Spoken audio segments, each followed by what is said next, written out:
friends. My name is Shilpa Kakkar. I am from MB Patel English Medium Secondary and Higher Secondary School. Today, I have come with Flamingo, the textbook of 12th standard, with the story The Lost Spring. Lost Spring is the story written by Anis Jung. Let us know the summary and the content of the story. Anis Jung was born in Rourkela and spent her childhood and adolescence in Hyderabad. She received her education in Hyderabad and in the United States of America. Her parents were writers. Anis Jung began her career as a writer in India. She has been an editor and columnist for major newspapers in India and abroad, and she has authored several books. The following is an excerpt from her book titled Lost Spring: Stories of Stolen Childhood. She analyzes the grinding poverty and traditions which condemn these children to a life of exploitation. The author tells us stories of her interaction with children from deprived backgrounds. She describes their poor family condition and life in an interesting manner. The story touches the reader and is thought-provoking. Students, see how lucky you are. Be thankful to God. When you come to know about the life, the struggle of these children, those who are living in slum area, you will feel that you are very lucky. These people have to work so hard to get meal of one time. They are not going to school. Now see, even though you are not going to school, you are getting education. You are learning something. During this period also, while sitting at home, you have the facility of knowing different things. So please be thankful to God and to your parents, those who are providing such good facilities and comfort zones to you. So this is the story where the author describes her encounters with children from deprived backgrounds. Through them, she wants to highlight the plight of street children forced into labor in early life and are denied the opportunity of schooling. Also, she brings out the callousness of the society and political class towards the suffering of the poor. The first encounter is with the rag-picker boy named Sahib-e-Alam, and the second encounter with the boy who was who wanted to become a motor mechanic, who was belonging to a family of bangle makers, Mukesh. So let us understand the story.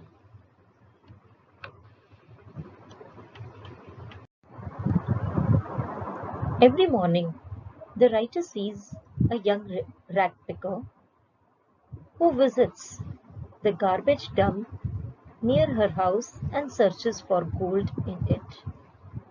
Students, it's not actual gold, but gold means precious things. Precious things for the poor rag picker. The things which are thrown away, thinking that those things are useless for us. Those things are very precious for those poor boys. So, the writer says that he searches for gold ironically because although the garbage dump is full of useless, thrown away things, still he shuffles it so minutely as if he will get something as precious as gold from it.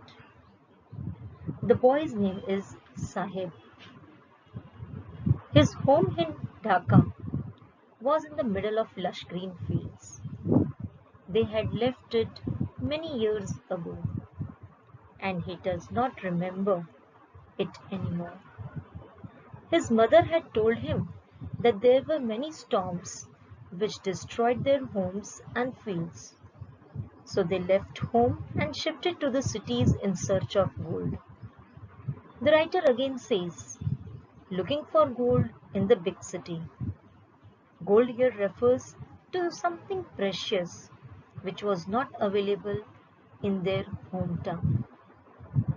Things like shoes, money, bag, etc. for the children and food, clothing, shelter as means of survival for their parents. The boy searches for such precious things in the garbage dumps. One day, the writer questions Sahib and asks him the reason for shuffling through the garbage.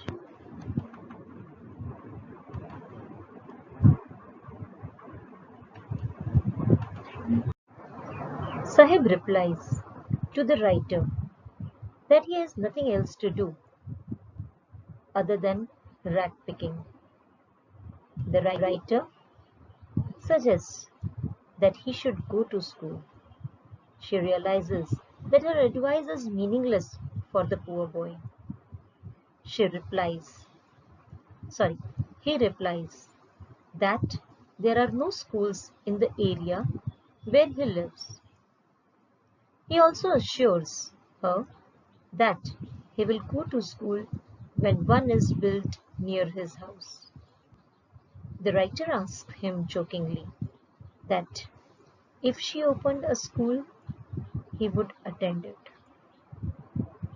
Sahib says that he would join the writer's school, and after a few days he runs up to her to ask whether her school is ready. Students, here we have to understand that when you talk to some poor people, you should be honest to them. Here the writer, just for the sake of asking and saying that she would open a school, she just told for the sake of telling. But the poor boy, Sahib, he was, he took it very seriously and again went back to him and asked her whether her school was ready or not. Here, again she could not gather the courage to tell that it is not possible for her to open a school. Again, she gives a reply and just let him go. The writer replied that it takes a lot of time to build a school. She felt ashamed at making a false promise. So, students, here we have to be very careful. Never ever promise such things which we cannot do. She had said this as a joke and had never intended to open a school. So she felt ashamed of herself. Sahib was not hurt because he was used to such false promises as they existed in large numbers in his empty world. These people, they know that how we people lie to them. They can detect it easily. So be very careful. Do not hurt anybody's feelings. He was surrounded by such false promises made by everyone around him. His world was empty, as no promises made to Sahib was ever fulfilled. The writer had known Sahib for a few months. When she asked him his name, he replied as if he was making an announcement that his name was Sahib-e-Alam. The writer thought that the boy did not know the meaning of his name, and if he came to know that his name meant Lord of the Universe, he would not be able to believe it. It is opposite to his life. He went around the streets with a group of friends. It was like an army of boys who did not wear any footwear. They appeared in the morning like the morning birds and disappeared at noon. The writer could not recognize all of them as she had been seeing them for the past few days. The writer asked one of them, why was he not wearing any footwear? The boy simply replied that his mother did not get them down from the shelf as they were beyond his reach. He did not wear them. Another boy, who was wearing a different shoe in each foot, said that if even if his mother would give him the footwear, he would have thrown it away. He meant that the boy was not wearing footwear because he did not want to wear one. The writer asked the second boy the reason for wearing different shoes in each foot. He did not reply and shuffled his feet as he tried to hide the shoes. The third boy spoke that he was eager to get a pair of shoes as he had never owned one all his life. The writer takes the example of shoes to highlight the condition of these boys. They search the garbage dumps looking for such precious things. She further tells that she traveled across the country. She had seen many children walking barefoot in cities as well as the villages. They reasoned that they were barefoot not due to the lack of money to buy footwear, but being barefoot was a tradition for them. The writer wondered and concluded that the reason of it being tradition was a mere excuse to hide the fact that they were so poor that they could not buy or afford footwear. Here the writer shares one of the stories. A man from Udupi once told him. He said that when he was a young boy, he would walk to his school. On the way, he would cross a temple where his father worked as a priest. He would stop at the temple and pray to God to bless him with a pair of shoes. After 30 years, the writer visited the town and the temple. Now the place was nearly empty. The new priest lived in the backyard of the temple. Plastic chairs in red and white color were kept there. A young boy came running. He was wearing grey colored school uniform, socks and shoes. He had a school bag hung on his shoulders. He threw it on the bed and ran away. The writer wants to say that the financial position of the priest at the temple had improved over the last 30 years. Now he could afford shoes for his children. She was reminded of another boy who got a, who got a pair of shoes. He prayed to the goddess that he may never lose the shoes that he had got. The goddess had granted his prayer, as the boy never lost his footwear. This shows us that the underprivileged value anything that they get because they have been longing for it. The writer describes the area where these ragpicker boys live, Simapuri, located on the outskirts of Delhi, was very different from the capital of the country.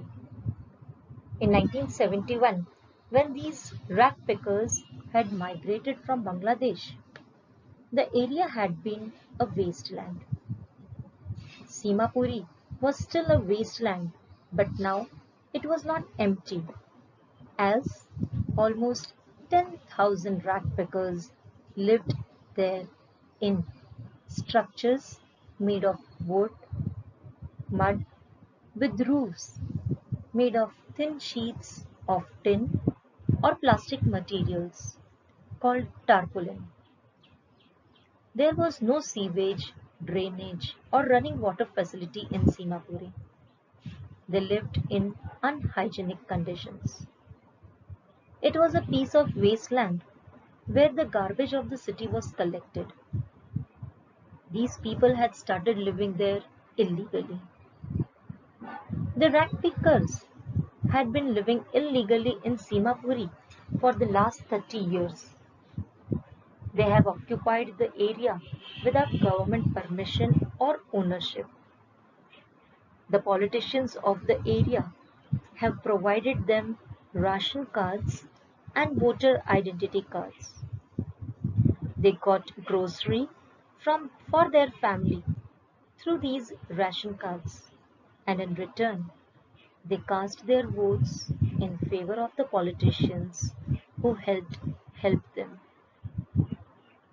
The writer asked a group of women who were wearing torn saris that why did they leave their homes in Dhaka?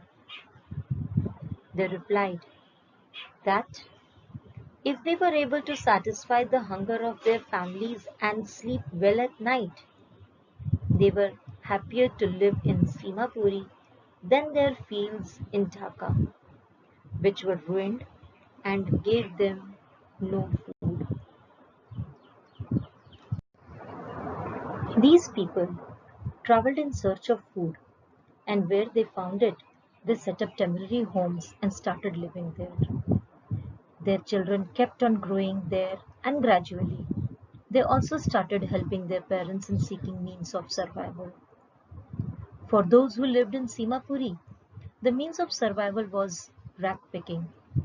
As they had been doing it for many years, they became trained at rag picking and did it well. For the rag pickers, the garbage was precious as gold. These families searched the garbage dumps and got things which they sold to fund their food. They gathered torn or damaged sheets which were used to cover the roofs of their home. These did not cover them well, but still provided them with some protection. For the children, garbage dumps were more than a means of survival. Sahib was happy to say that sometimes he found a rupee, even a 10 rupee note in the dump, as one often finds even a silver coin in the garbage dump. He kept on searching, hoping to find more. For their children, the garbage dump was means of fulfilling their dreams although partially, while their parents, for their parents, it was a means of aiding survival by providing the basics food, clothing, and shelter. One winter morning, the writer saw Sahib standing by the fence of a club. He was watching a tennis game being played by two young men.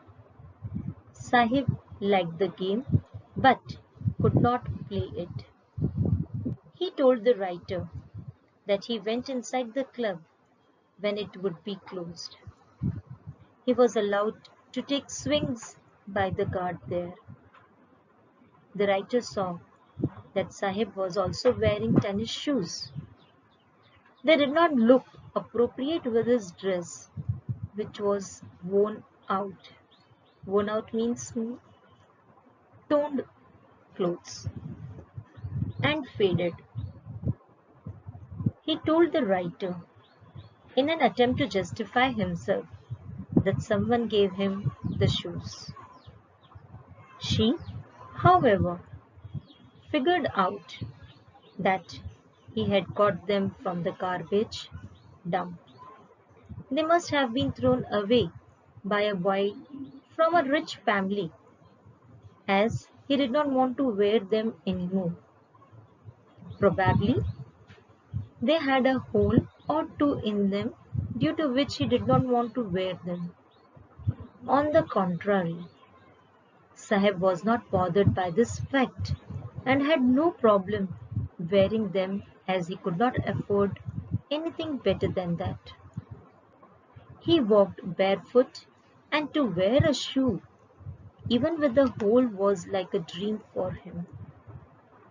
Although, due to the garbage dump, Sahib's dream of wearing shoes had not been partially fulfilled, but his desire to play tennis would not be would never be fulfilled.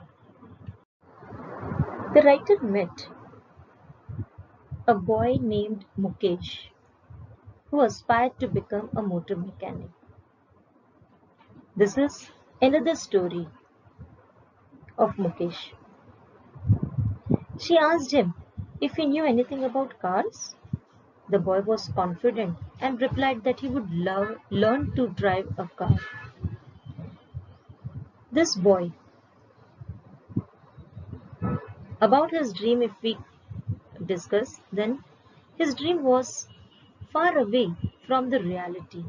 And although the boy was confident he would succumb to the societal pressure. Succumb means to give up. Because the condition was that of that boy, that we can see that their dreams were very difficult to come to fulfill their dreams. This boy Mukesh lived in Firozabad, which was famous for glass bangles. The writer felt that the boy's dream would not materialize and gradually get influenced by the dusty streets of Firozabad. She wanted to say that as every family in the town of Firozabad was involved in the glass bangle industry, so would Mukesh do with the passage of time. She tells us that that Firozabad was the main town of India for the bangles blowing industry. The family families had been involved in working at furnaces, welding glasses, and making bangles for generations. They made so many bangles that it seemed that they made bangles for all the women of the world. Mukesh's family was also involved in the profession of glass bangle making. They were not aware of the law. They did not know that it was unlawful to force children to work in such glass furnaces. The workplaces were hot, dark, closed rooms without ventilation. The writer felt that if the law would come into force, it would rescue almost 20,000 children from these inhuman places where they were forced to work hard during the daytime. They often ended up losing their eyesight also. Mukesh was happy that he took the writer to his home. He felt proud as he informed her that it was being renovated. They walked down streets which were full of garbage and gave foul smell. The streets were lined with slums which were unsteady. The walls were falling apart. The doors were unsteady. There were no windows and were full of families where people lived along with animals. They reminded the writer of the prehistoric man who lived just like animals. Mukesh stopped in front of one such door, hit it hard with his foot, and pushed it open. The house where Mukesh lived was partially constructed hut. In one corner of the was a firewood stove made with dead grass. A vessel with spent leaves was kept on it. There were more plates with chopped vegetables in them. There was a thin young woman cooking the evening meal for the family. Her eyes were full of smoke emanating from the stove, but still she was cheerful and smiled to see the writer. She was the wife of Mukesh's elder brother. Although she was not much older than Mukesh, she was responsible for the person and was worthy to get respect from the family as the daughter-in-law of the family. She took care of three men, her husband, Mukesh, and their father. As Mukesh's father entered the house, the daughter-in-law hid behind the wall and covered her face behind her veil. It was a tradition for daughter-in-laws to hide their face in the presence of the older male members of the family. The elder here was a bangle maker. He had worked hard all his life, first as a tailor, then as a bangle maker. He was still not able to either renovate the house or send the sons to his to the school. He had just managed to teach them the skills of making bangles. Mukesh Mukesh's grandmother justified her son by saying that it was destined to make bangles as it had been their family profession. She had seen her husband become blind due to the dust from polishing glass bangles. She said that their family had got this art of bangle making from God and so they had to carry on the tradition. They were, they were born in such particular class which had to follow the provision of bangle making. All their life they had seen these bangles, different colored bangles. The writer describes the environment where these bangle makers work. They spent a lot of time in the dark with they, they, they sit in the small dark huts. There was a young girl by the name Savita. She wore a faded pink colored dress. She was sitting with an elderly woman and they were joining pieces of glass to make bangles. Her hands moved like a machine. just like a tongue of a machine. The writer wondered if Savita knew the bangles were sacred. They were, they were a good omen for a woman's wifehood.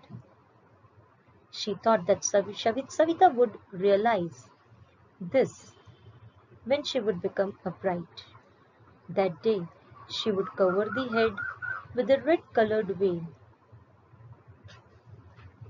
color her hands with henna, and wear red colored bangles on her wrist. The elderly woman sitting next to Savita also became a bride many years ago. She was still wearing the glass bangles, but she had lost her eyesight.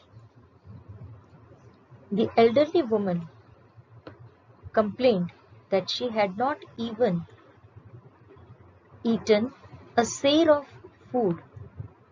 Share here, students, means a unit. It is a measuring quantity.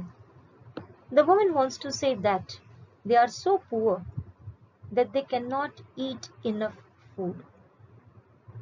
That is the benefit that she has received by adopting the profession of bangle making.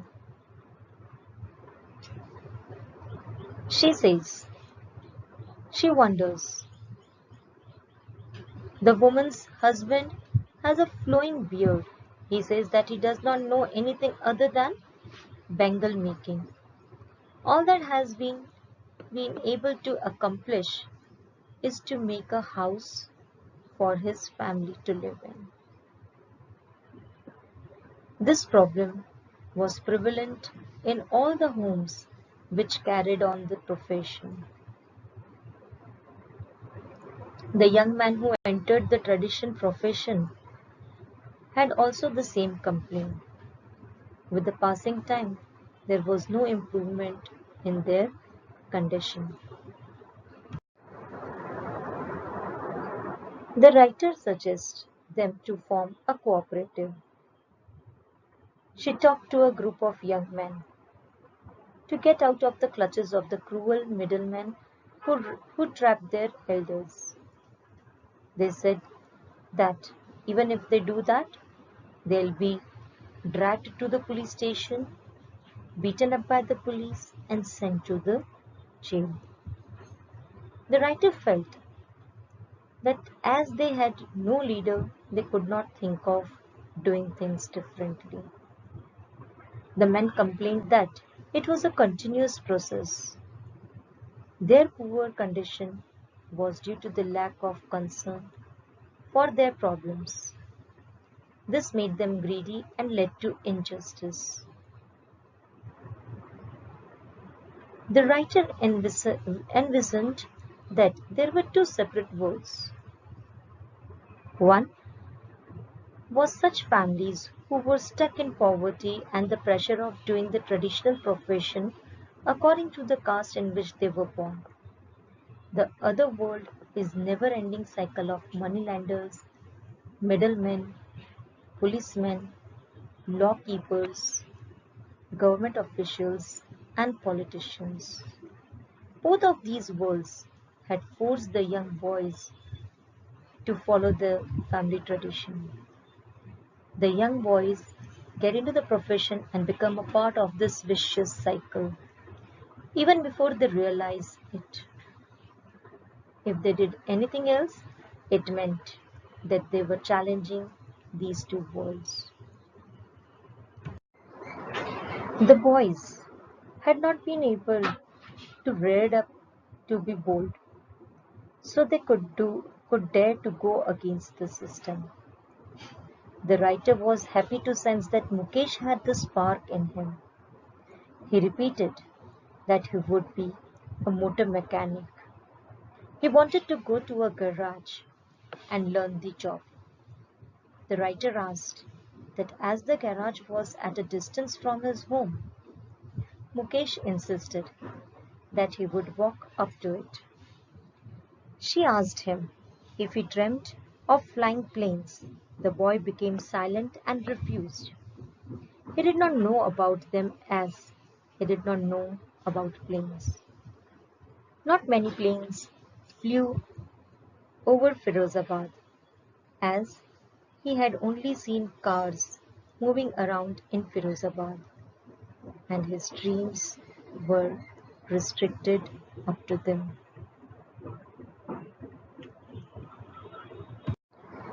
So, students, this was the story of Lost Spring. I have explained the entire story. Hope you got clear with the story and understood the facts of the story. For better understanding, kindly go through the text and read the lesson carefully.